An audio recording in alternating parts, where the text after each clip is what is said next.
I'd only been sitting outside the bistro for 3 minutes when Lyra rounded the corner.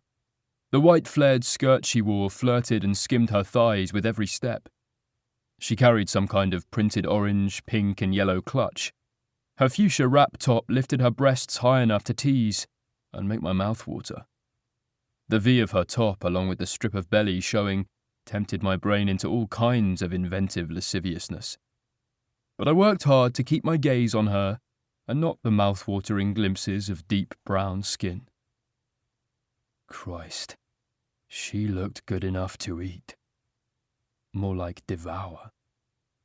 When she saw me, she gave me a wave, and I watched as she inhaled deeply and then let out a long breath.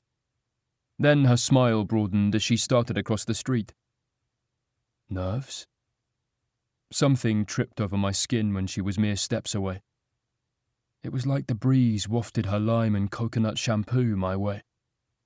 When she reached me, she extended her arms, and I stood and gave her a hug. In moments like that, when I was touching her, when she was close and I could smell her scent wrapped around me like a boa constrictor claiming me as her own, I felt like, hell fucking yes, I can do this whole relationship thing. Her softness was something that called to me, made a part of my brain believe this could be real. Then she stepped back, giving me a perfunctory kiss on the cheek, and that was it. As the scent of coconut and lime teased me, my gaze focused on her full, very biteable lips. How was it we hadn't even kissed yet? How was it I hadn't licked into her mouth and found out all her secrets? How was it I'd never heard her moan? Fuck. I swallowed hard. I was going to have to think about that, because the way I wanted to kiss her might lead to some loss of control. Hey, you're looking well. Her smile was bright. You too. You look good in black. You feeling better? I frowned, then forced my expression to relax as I remembered my food poisoning cover story. Much. Maybe we'll actually get to finish this date. She laughed at that. Please, don't jinx it. When the conversation was surface topics, things were easy, relaxed, familiar. Like I could do this with her. But once we sat down and I asked about her work, I felt like I was getting a presentation.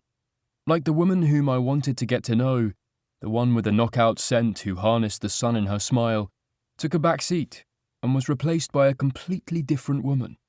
One who, while perfectly nice, engaging even, was not real somehow. Maybe I was projecting. Because hell, I wasn't real. I was a bloody tin man. Once dessert was served, my heart started to beat faster. It was time that we figured out if we were going to keep doing this. I liked her, but would it be awkward if we just stopped? After I paid the check and we left the restaurant, I took her hand. It was the quickest movement, but her gaze flickered down to our joined hands. The smile she gave me was bright, warm, inviting. But her eyes were wary, searching. Did she find what she was looking for? Most people would have believed the facade, but not Lyra.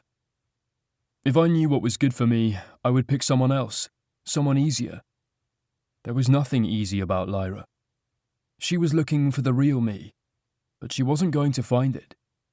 That would be dangerous for the both of us. But still, she let me hold her hand and comfortably fit her small, delicate one in mine. The electric hum that snaked up my arm was almost impossible to ignore. The more time I spent with her, the more I wanted her. So, I've been thinking. It's the third date. I watched her visibly swallow, hard. I'm sorry. I'm really nervous. That moment of realness made me grin.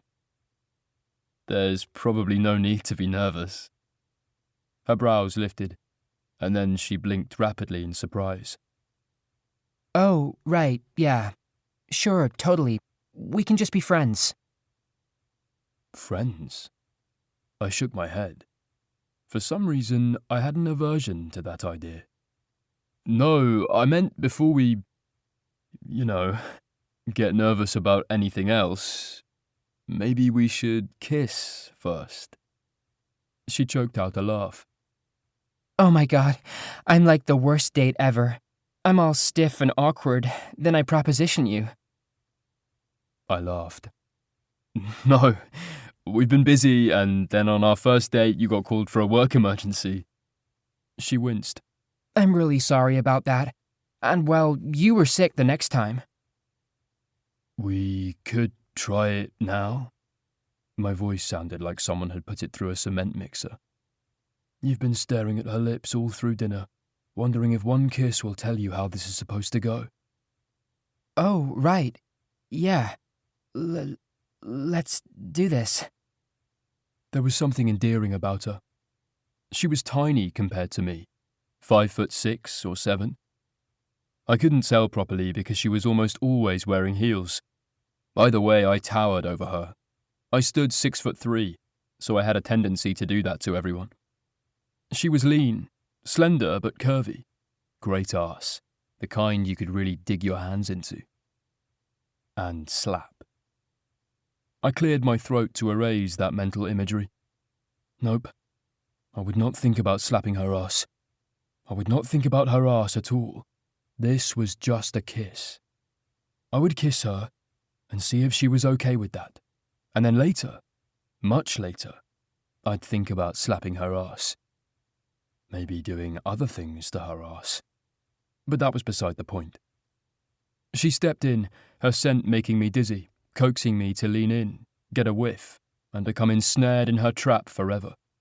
I took her arm, sliding my fingers along her soft, supple skin until my thumb reached her wrist and paused at the pulse point.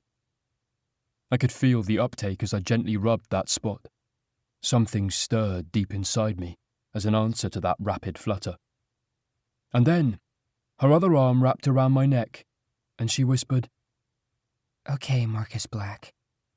Let's see what you've got.